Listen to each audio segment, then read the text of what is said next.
Yang ketiga, di antara tugasan orang yang masih sihat, orang yang segar, membacakan Yasin di sisinya.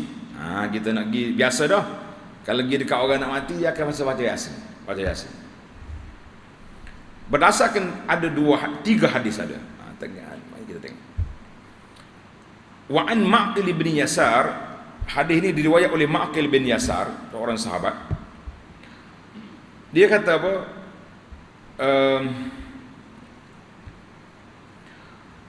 Nabi kita sallallahu alaihi wasallam bersabda, diriwayatkan, dia guna bahasa diriwayatkan lebih senang, diriwayatkan bahawa Nabi kita sallallahu alaihi wasallam bersabda, iqra'u ala mautakum Yasin. Iqra'u ala mautakum Yasin, maksudnya hendaklah kamu baca, baca ke atas orang yang nak mati, bukan baca lepas pada mati. Riwayat ni kita baca orang sedang nazak, orang nak mati kita pergi baca dia. Hadis ini tu ni diriwayat oleh Abu Daud dan An-Nasa'i. Tuan saya ni kata disahihkan oleh Ibnu Hibban. Ibnu Hibban dia ada kitab dia Sahih Ibnu Hibban, tapi tak semesti hadis tu sahih. Sebab tulis ni, wal hadisu dha'ifun dha'afahu an-Nawawi fil Azkar.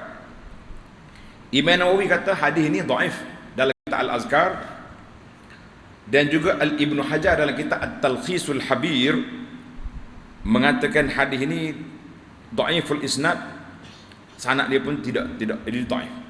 Mana hadis ini, hadis tentang Yasin ini tidak sahih, tapi ada diterima oleh para fuqaha, sehingga kan dalam kitab fiqh kata wa zahaba jumhurul ulama, majoriti ulama dari kalangan ulama Hanafi, ulama mazhab Syafi'i dan Hambali mengatakan elok kalau kita baca Yasin ataupun baca Quran dekat dengan orang nak mati, sebab dia nak menunggu rahmat. Baca Quran ni rahmat, jadi kita baca. Biasanya masyarakat kita ni payah nak cari mana surah lain, surah Yasin tu dia buat kecil dah duduk situ. Tapi hadis ni dhaif. Satu lagi hadis, ini ma min mayyitin yamutu, wa an Abi Darda, ma min mayyitin yamut fayaqra indahu Yasin illa hawwanallahu alaih. Maksudnya tidaklah ada seorang yang hendak mati dibacakan Yasin di sininya melainkan dimudahkan oleh Allah Taala ke atasnya. Makna mudahlah dia punya urusan kematian dia tu. Dalam hadis ni kata, hadis ni riwayat oleh Sahibul Firdaus, Musnad Al-Firdaus. Kata di Al-Busiri rahimahullah, dia kata sanaduhu dhaifun, sanad dia lemah sangat. Ada mengatakan, beramai ulama mengatakan hadis ini pun tidak sahih, la yasih, tak sahih. Jadi dua-dua hadis itu tidak sahih. Cuma para ahli fiqh kenapa dia terima? Dia kata kenapa? Apakah sebab? Wasababu, kenapakah sebab? Ramai ulama kata walaupun hadis dia lemah, dhaif, tapi elok kita baca Yasin. Yang pertamanya dia kata sebab anna hazihi surah, sebab surah ini mengandungi tauhid dan juga cerita tentang ma'ad, cerita tentang bangkit semula. Dan busyra bil jannati, khabar gembira dengan syurga bagi orang yang mati atas tauhid. Tengok dalam cerita Yasin, ya laita qaumi ya'lamun bima ghafara li rabbi. Jadi sepatutnya, cuma masalah sekarang ni kita pergi baca laju, orang hok dengar hok nak mati pun tak faham, kita hok je baca pun tidak faham juga.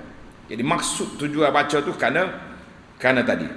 Kecuali wahzahab al-Imam Malik, Imam Malik dia kata makruh baca Yasin dekat dengan orang nak mati kerana hadis itu lemah, hadis itu dhaif. Baiklah para jemaah sekalian, jadi oleh kerana hadis ini ada sebahagian ulama menerimanya macam Ibnu Hibban kata tadi, dan ada yang mengatakan hadis ini dhaif, maka kalau kita nak menerima, kita kata ada riwayat, tapi jangan bertegak ada hadisnya, jadi hadis ini tidak sahih. Hadis itu tidak sahih.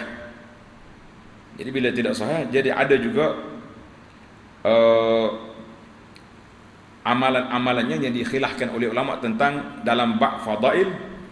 Jadi kalau orang baca tu, bacalah. Kalau kita tak nak baca, kita baca Quran yang lain pun boleh. Yang pentingnya jangan duk buat dekat orang nak mati. Ini dekat nak mati boleh lagi duk buat-buat.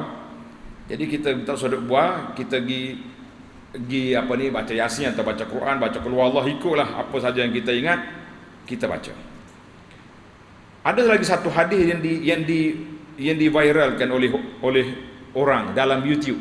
Dalam YouTube ada, dalam video ada, kerana seorang syekh, seorang ulama yang hebat daripada negeri Arab, dan video dia telah diterjemahkan. Dia baca hadis. Kalau kita baca hadis ni memang kena baca Yasin lah. Dia kata apa ni?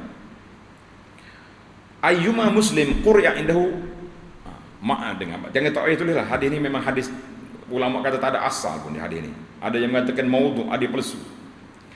Mana-mana orang muslim yang dibaca dekatnya ketika nak mati, nazala bihi malakul maut.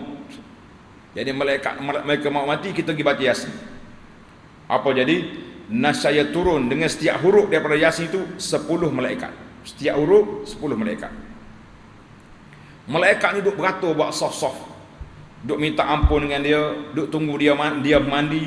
Kemudian malaikat pergi ke kubur, malaikat solat atas kubur, menyaksikan dia tu dikebumikan. Satu. Lepas tu, wa ayyuma muslim, siapa dia baca Yasin dalam keadaan dia sedang sakaratul maut. Tadi tu mati dah tu. Ni kita pergi baca Yasin, orang dia ada sakaratul maut pula. Lam yaqbid. Jadi malaikat maut tidak akan ambil nyawa dia sehingga dia bawa Ridwan, penjaga syurga tu, mari bagi tahu pada dia muni ahli syurga. Besar dia punya kelebihan. Dan dia hampar dengan hamparan yang begitu cantik. Dan diambil ruhnya dalam keadaannya wangi, duduk dalam kubur dia, dan dia tak perlu kepada kolam Nabi SAW. La yahtaj ila haud. Masya-Allah. Jadi kita mengatakan teruk sangatlah.